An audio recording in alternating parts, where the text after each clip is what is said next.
This is the Yanks Go Yard podcast with Adam Weinrib and Thomas Carannante. We told you we were going to be coming to you live after big games. Well, guess what? An opening day walk-off win over the Boston Red Sox. Is that big enough for you? Anthony Rizzo, welcome back to New York. Isaiah Kiner-Falefa, welcome back to New York. Josh Donaldson, welcome to New York. Gleyber Torres, good to see you. Michael King, closer of the future.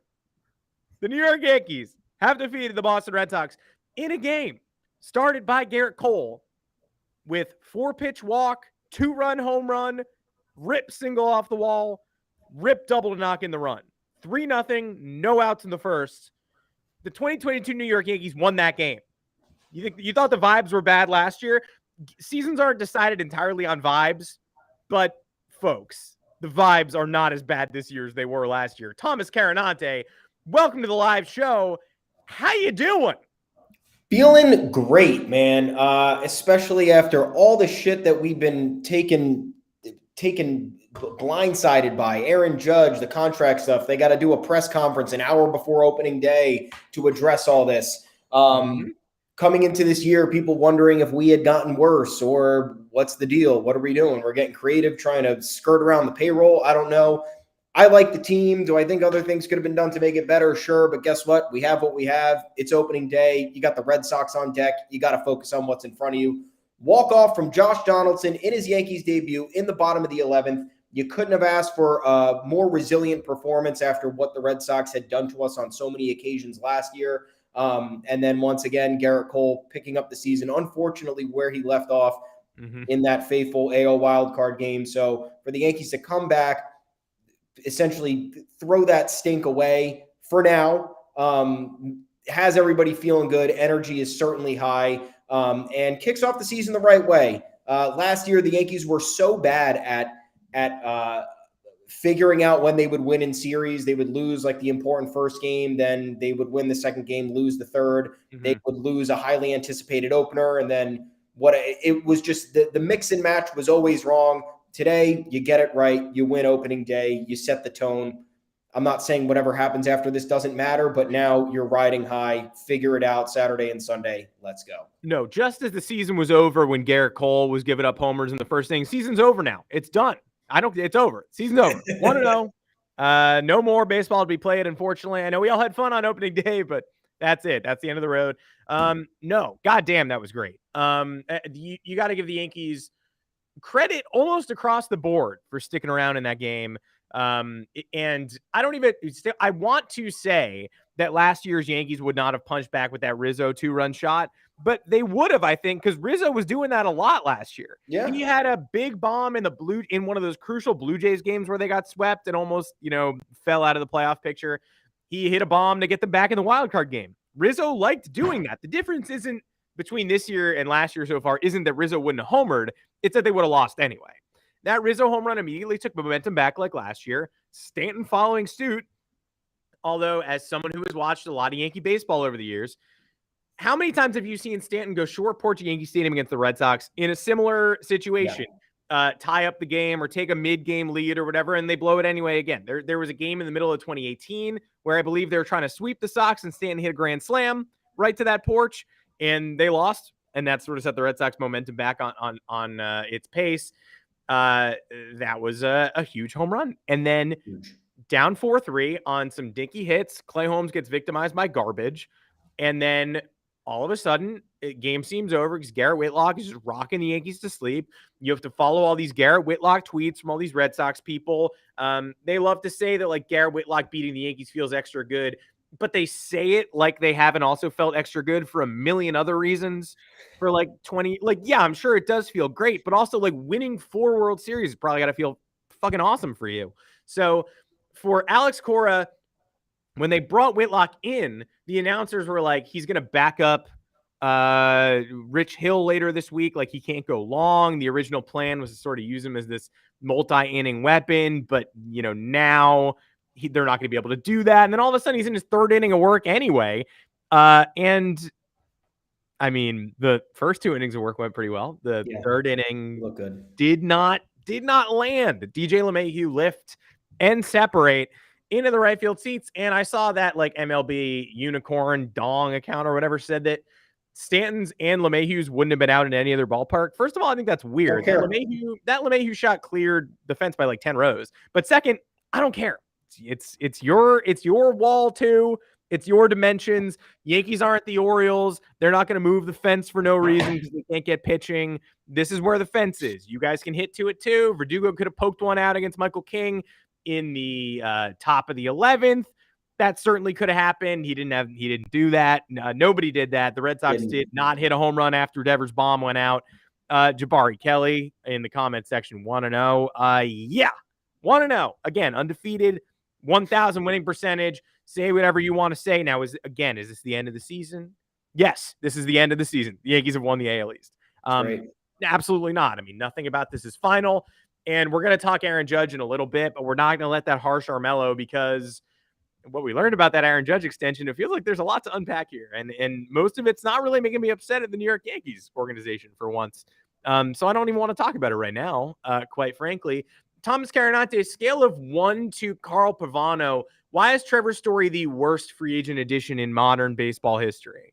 He single-handedly upended the Red Sox season, as far as I'm concerned. Well, yeah. I mean, classic hot take after one game, but I don't like playing Story out of position. I didn't really want to do that if he was coming to New York. I don't think that that's entirely conducive to what he was trying to do. I know a million times before we were like, hey, just get the good talent, play them wherever. He's probably going to shift back to shortstop anyway because somehow, some way, we talked about it today.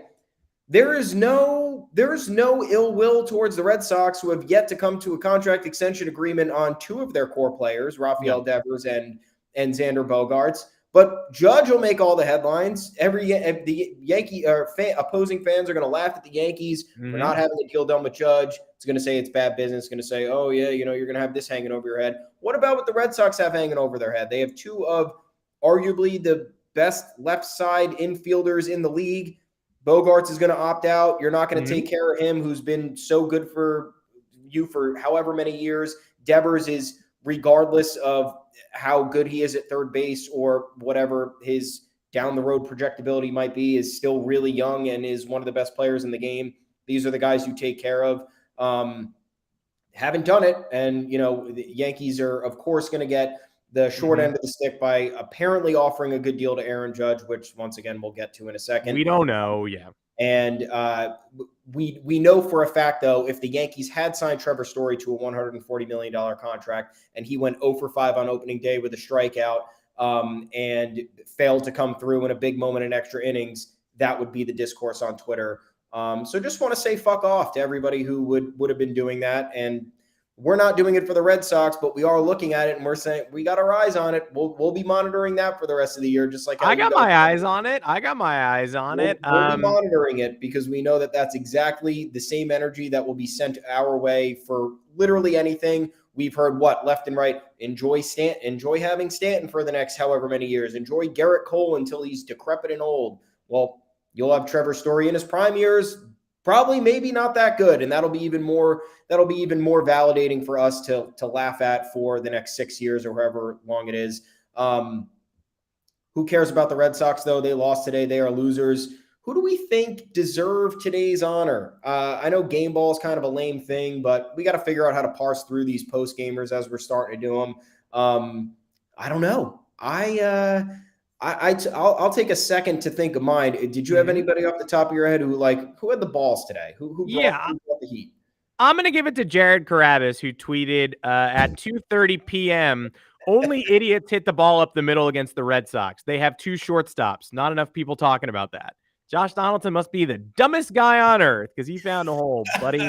Xander Bogaerts has a tight hamstring. The Red Sox will know more later. Matt Barnes was unavailable due to a tight back. Cutter Crawford was available, but shouldn't have been due to sucking huge ass. But he was available, and he immediately lost the game for the Boston Red Sox. Who gets my game ball? I mean, you're tempted to give it to Donaldson. I tell you what, I'm going to give it to Gleyber Torres because I don't think that was, look, is this typical Yankee fan gassing up the players that they have on the roster and getting too hype over the simple things? Probably, yeah. But after Gleyber Torres' 2020 and 2021, I think on an opening day where he could have been pouting, where he was objectively benched. I mean, it's not like the Yankees had to bend over backwards to put him on the bench. They had too many players for too few spots. Either he or DJ LeMahieu was not going to be starting that game, and it was him. And he took the short straw, and that's really unfortunate. But he was given a chance to come up with the bases loaded and 1 out in a 5-4 Red Sox lead, bottom of the 10th. Cold off the bench. And again, you can say what you want about, he's a big leaguer. He's an adult. He shouldn't be pouting. He shouldn't be upset about. I know. I don't think he should be upset about not playing on opening day, but I do know that playing shortstop and being the starting shortstop for the Yankees ruined his season last year. He could not focus or hit the ball with any authority until he was taken off the shortstop position, and his August and September looked a lot better because he was no longer facing that burden. So I know what affects Gleyber Torres' mentality, and I also know that he has a tendency to put too much stock in certain moments and overswing and try to absolutely tear the cover off the ball. And the second pitch he saw was a slider that he swung over and looked bad. And he's 0-2 with the bases loaded where a double play ends the game. The Yankees lose opening day. A strikeout forces who on earth? Isaiah Kiner-Falefa in his first game, the number 9 hitter would have to come up with the bases loaded and 2 outs and deliver then. So many implications if Gleyber strikes out, and if he grounds into a double play, obviously the game is over.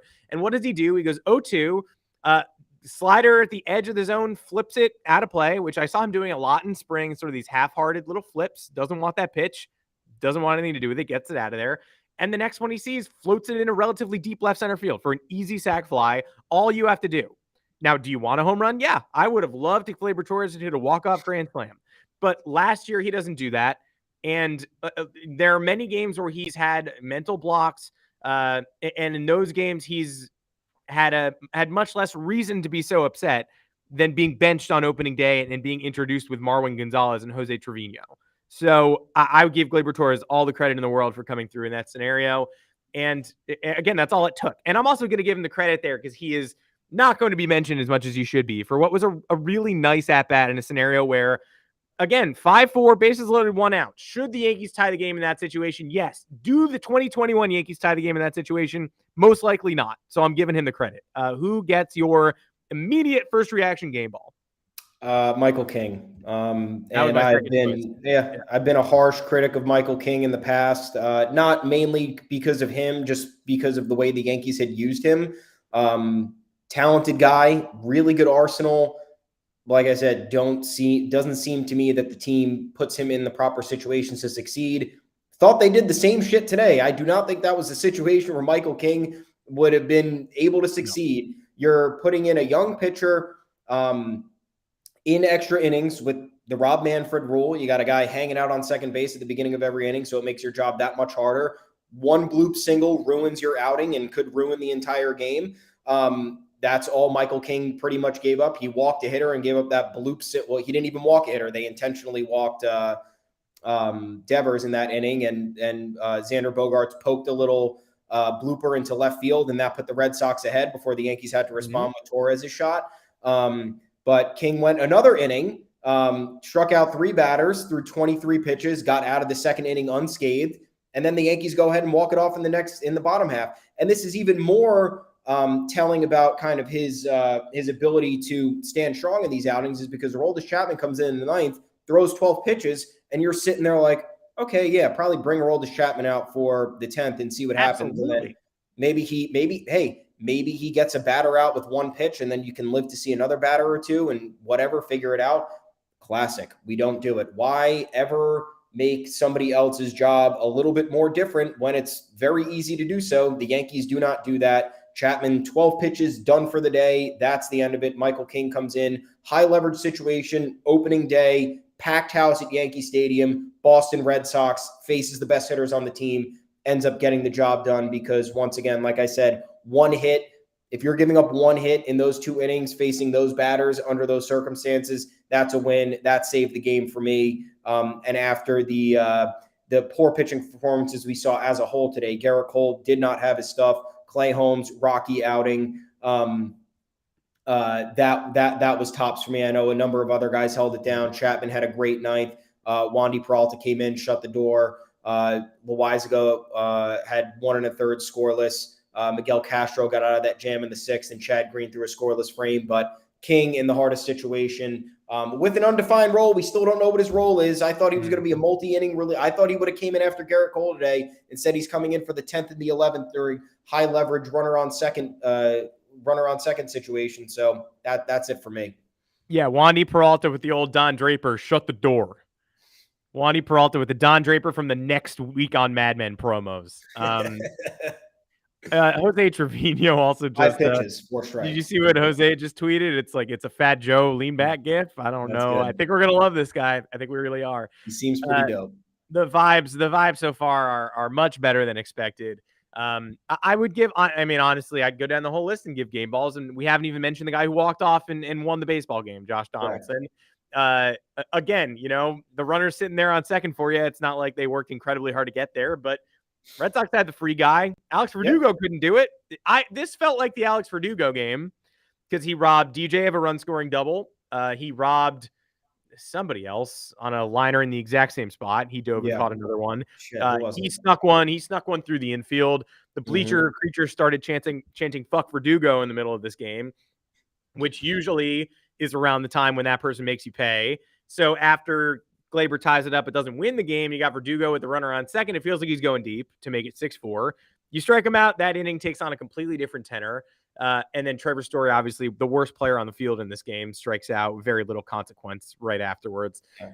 But if I'm going, descending order game balls, it's for me, it's Glaber, Michael King, then Aroldis Chapman for a really clean and clear inning when everyone on earth expected 2 walks and sweaty disaster. Actually maybe Chapman 4th, DJ 3rd. I think DJ probably deserves more credit than Chapman for that bomb. He also got hit. He also took a walk.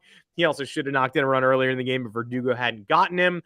And then, Chapman and then Donaldson in the 5-hole for winning the baseball game. How about that?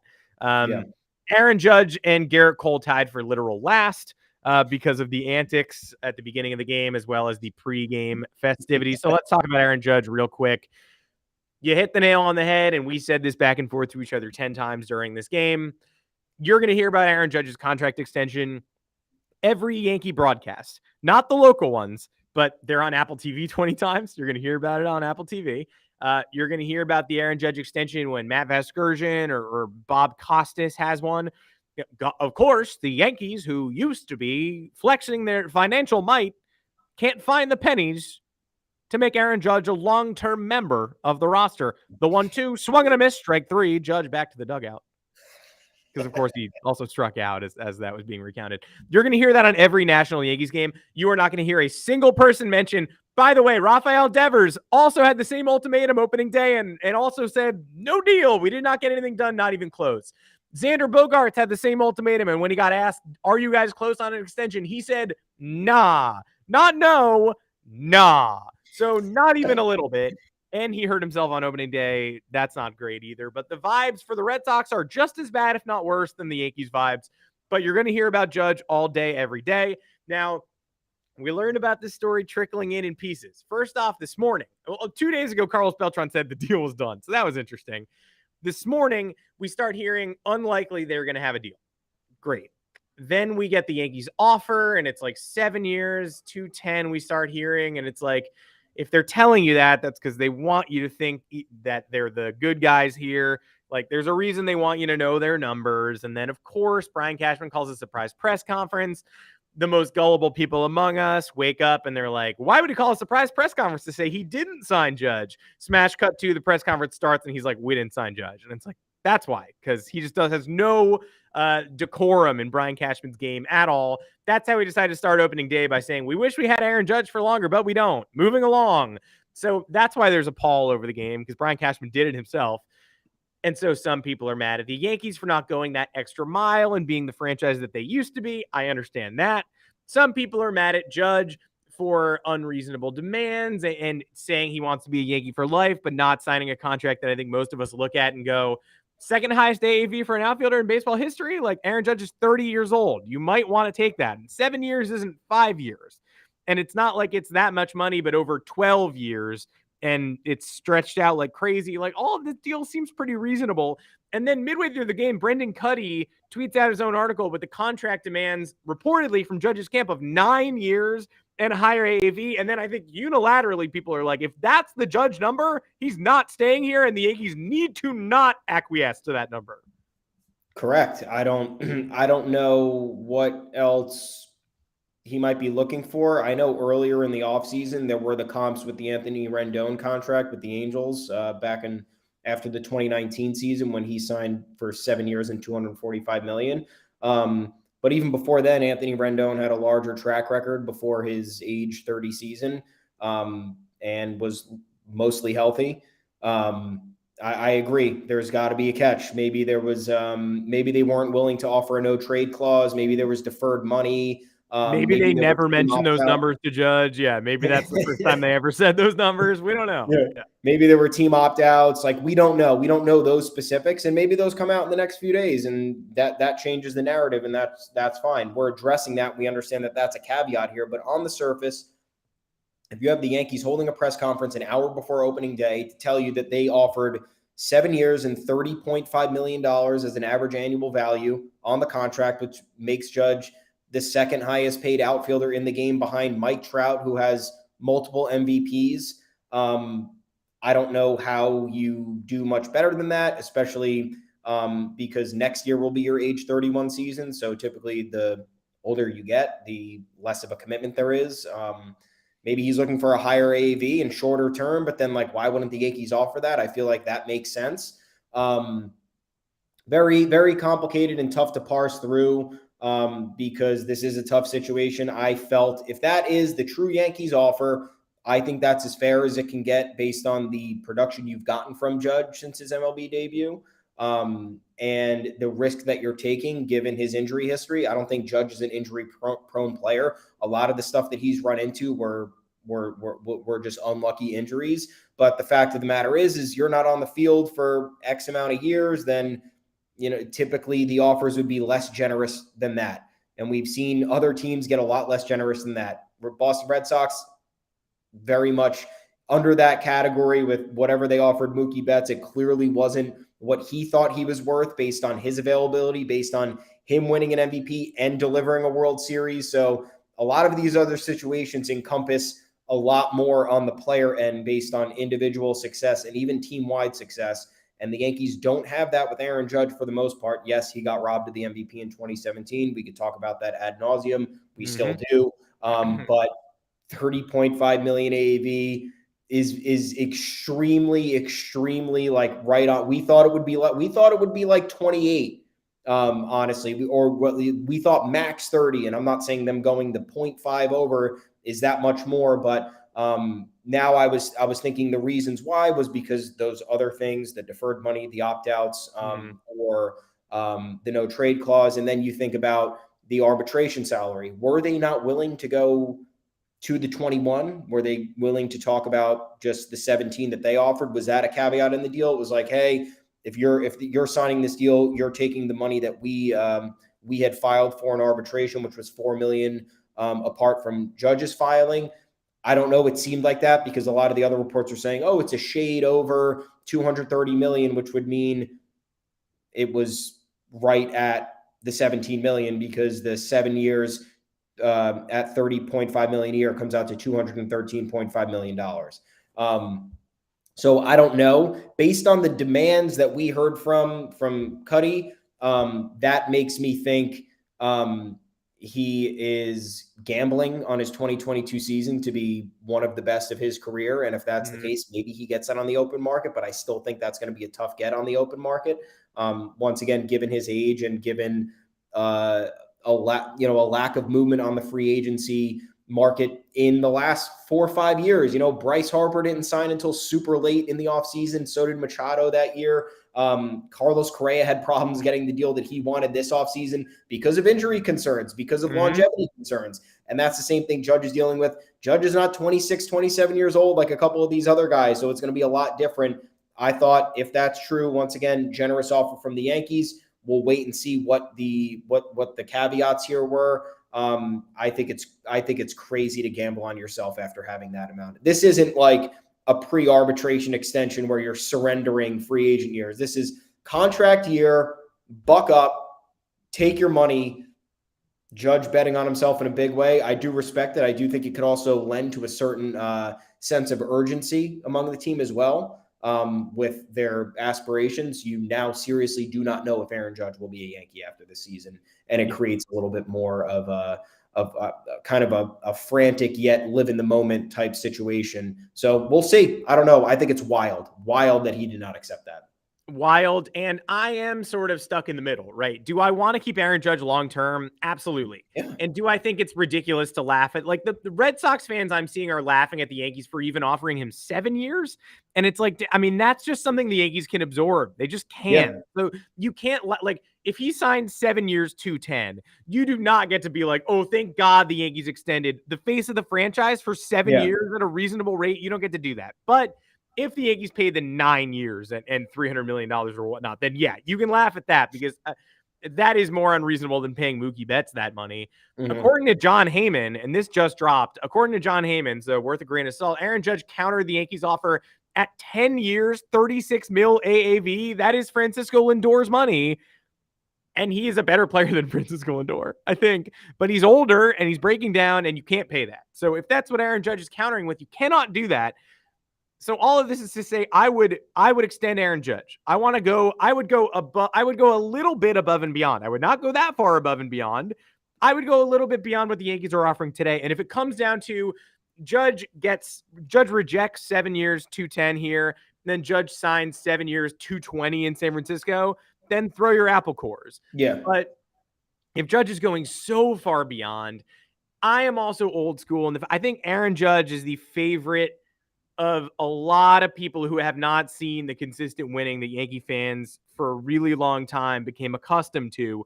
Aaron Judge is an incredible baseball player. Career 150 OPS plus. When healthy, he is an astounding contributor. But came up 2017. I do not blame Aaron Judge. He's a rookie. He had 52 home runs. Outcomes not on his shoulders. 2018, he starts the Red Sox rampage by playing New York in a boombox outside their locker room, and they come back to New York and win 16-1, right? Do the Yankees lose that series because of Aaron Judge? No, but that's a black mark on his legacy. 2019, after hitting the home run off Justin Verlander, what does he do in ALCS games 3, 4, 5, and 6? Precious little. 2020 was a complete non-starter of a postseason, but the team was carried by Giancarlo Stanton. 2021 wildcard game, Judge, again, pretty much absent. His highlight of last season is walking off the Rays in game 162. Aaron Judge, incredible baseball player. Someone I want long-term, someone I'd pay more than 7 years and 210 for, and someone whose contract should not preclude the Yankees from spending. But not the captain and not someone you give a blank check to because he's someone who's just this legacy-breaking player who the Yankees, the Yankees aren't the Yankees anymore if they let Aaron Judge walk. The Yankees got to win some World Series to be the Yankees anymore, regardless. So anything that kickstarts them and lights a fire this season, I'm all for it. Yeah, I agree. I like the energy that he's betting on himself and he thinks he can make more money. And I think, hey, if they go ahead and they do win the World Series, probably gets more money. Probably leaves. Probably leaves. You think probably leaves? Yeah, because I think someone gives him 260, 270. If he propels the Yankees. If they win the World Series and he struggles, he's coming back. Okay, I can see that. But at that point, I think if the Yankees finally win a World Series, they'll just say, "Fuck it, take it. Take what do you want? We'll keep you. We'll take it. We'll do whatever it is that we got to do to keep you here," because they know he sells the tickets. They got the Judge's chambers. You go to Yankee Stadium, it's all Judge merch. That's all the headlining stuff. So Judge knows his worth as a figure in advertising and in the media as well. So he knows he's bringing the Yankees in a lot of money for the Yankees in other endeavors too. But Judge is also making money off of that as well. He's making money with the endorsement deals. Maybe they figure out a deal where he gets a I've always talked about this too. Give players a percentage of the merch that they're able to sell. Give players a percentage of the fucking, I don't even know, promotional nights when you have certain things going on, like track the sales. I don't track how many people are lining up at the door. Like, I don't know. Figure it out. Like, make it more creative so it's not just, oh, he wants $36 million a year. We have to do that, count that against the payroll. And then now what? Now we're stuck. We're financially hamstrung, whatever. It is a complicated situation because the Yankees do have the Yankees. The Yankees are not poor. We know that. But you look at their payroll and it's a little bit complicated because you have Stanton and Cole here for a very long time. They're both here through 2027. That's what's happening. Cool. Yeah, it is what it is. And that's great. Like, if they're going to be contributing that long, that's awesome. You have DJ here through 2026 at $15 million a year. I think you could theoretically trade that contract at some point. Aaron Hicks is not going anywhere unless he picks up his play quickly. And I don't know if we foresee that happening. And then you have a lot of roster holes after this season. So the Yankees also have to make sure that they're, preserving some sort of leftover money. The payroll next year is already at $200 something million, and that's with losing Zach Britton and Chapman, who are both hitting free agency at a combined $30 million. That's not counting Anthony Rizzo's $16 million coming off the books. Joey Gallo's gone. Jameson Taillon is gone. Chad Green is gone. Well, we don't know if they're gone, but they're all free agents. Miguel Castro's a free agent. I know he's new, but it was the same type deal. You're losing a key reliever in that situation. And then you don't know what's happening with Luis Severino. He could be gone. And then all of a sudden, and Jordan Montgomery as well. And then you're looking at, you have to fill 3 rotation slots, and you have to fill another outfield spot. And then the year after that, you're looking at Kiner Falefa and Josh Donaldson gone after 2023. So maybe the Yankees need to figure out at the trade deadline, hey, we're going to address some other areas and plan for the future, or they're using this stacked farm system to address all of that. Then they'll reassess after the season. But you have to, all this stuff is related. You're not just giving a player money saying, hey, take the money that you want. That's great. The results need to align with the championships, need to align with the payroll and the roster, and the future. So there's a lot of stuff here that needs to be talked about, that needs to be addressed, that, we're just looking at surface. We're looking at the surface saying, oh shit, $30.5 million. That's a lot of money. You should just take that. Or the Yankees, just bump up the offer, bump it up an extra couple million. But if he's demanding that high, they have other priorities, and they can't be hamstrung with another contract beyond, 3 of those contracts beyond 2027 or through 2027. That's a lot. And if he wants 36 million, another 5 million a year, that's great. Like, awesome. Shoot for what you want. But that's going to restrict the Yankees from making the additions that they need to make usually at the margins for that. So, other stuff at play here, complicated conversation. Really don't want this lingering over us for the rest of the season. It looks like it is going to be that way, though. But hey, maybe it'll teach us to live in the moment. We have Aaron Judge right now. You got to look at it. We have Aaron Judge for another 161 games. We're going to live it up. That's all. We logged on and we made fun of, when we hopped on, people saying this is going to linger and not putting the Red Sox under the same microscope. This is a Yankees walk off the Red Sox on opening day podcast. We just did 13 minutes on the Yankees walking off the Red Sox and 20 plus minutes on Aaron Judge's contract, but I respect it. You gotta love it. You got the commenters live. I mean, somebody logged on to troll you about the framed photographs behind you, and then with the very next comment said, "You're killing this, bro." So it's Russell Wilson, baby. 100% true. Loves the vibes of the long-winded Aaron Judge monologue. It's true. There's a lot of people under contract for an extremely long time, and if Aaron Judge is demanding, I mean, he might as well be saying 10 years, $500 million. The Yankees are not going to be doing this. It might as well be he might as well be going to the Yankees front office and saying, I demand San Francisco dollars, because the Yankees are not doing this. But guess what? Yankees beat the Boston Red Sox. Opening day was rained out by 1 day. Garrett Cole got shellacked in the first inning, 3-0 before the Yankees even record an out or get a chance to bat. Doesn't matter. Walk-off victory. Thank you to the Ghost Runner. Both teams got the advantage of the Ghost Runner. Hate that guy. Love that little freak. Now I'm getting a weird comment saying, come on, Adam, with a cry face. Come on, Adam, what? Yankees rock. What are you talking about? Come on, Adam, in what way? Come at me. I'll talk to you. What come on, what? Incredible job by the boys from the Bronx. And there are 2 more this weekend, Saturday and Sunday. The Red Sox used Garrett Whitlock today for almost 3 innings, but not quite. They used Nathan Eovaldi to start the game. They do not have another pitcher as fearsome as either of those 2 people who will be eligible for games 2 and 3. So no better way to start a weekend than with a victory. Crack up with a cold one. It is Friday night. There is more baseball all weekend long, but the Yankees already won 1 game, and they're up 1-0. For the people saying you got to sign or trade Judge, you can't let him walk. No, you can't trade Aaron Judge in the middle of the season where you might win the World Series. Sorry. You can't do that. And I know it might sting, and I know, you might look back on it in 30 years if they don't get the result they're looking for and say you wish you traded him, but that's not on the table. You cannot do that. If this team is under 500 at the deadline, yes. Correct. Absolutely.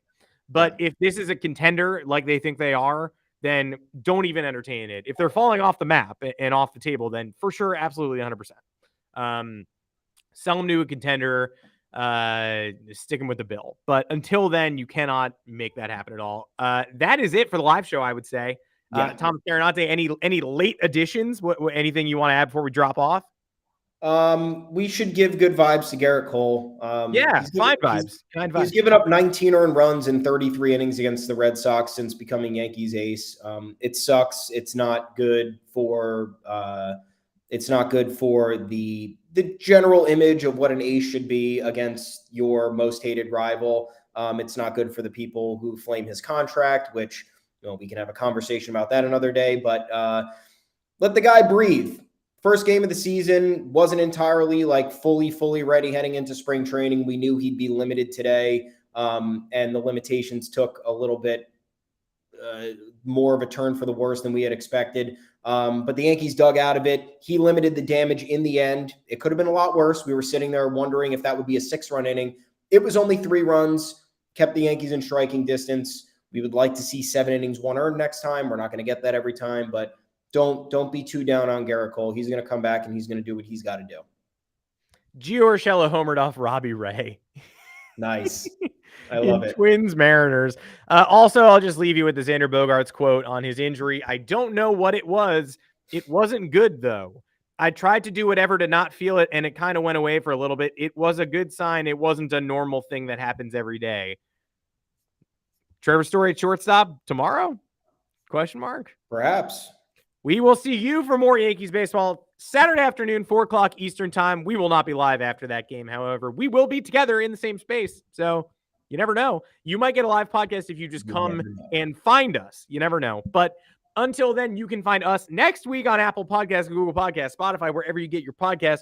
Drop us a 5-star review. Drop us a mailbag question. We'll be happy to answer any of them as long as you pop them in that review so we see them nice and obviously. Going to be live on YouTube Monday and Thursday at 2 o'clock Eastern, but always extenuating circumstances like, for instance, the bringer of rain, bringing rain to the Bronx after real rain yesterday, fake rain today. Yankees walk off the Red Sox 1-0 on the campaign.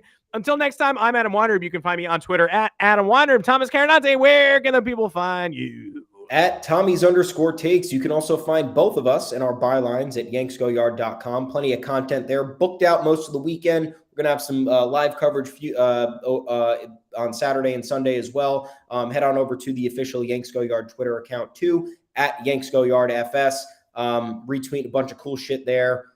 Flaming Red Sox fans. It's what you want. It's what you want in a Twitter account with Yankees baseball. So have fun with it, everyone. Enjoy the rest of your weekend. Let's go Yanks. Bury the Sox. Series win. Not asking for a sweep. Series win. Let's go. LGY, LGY, LGY. Let's go, boys.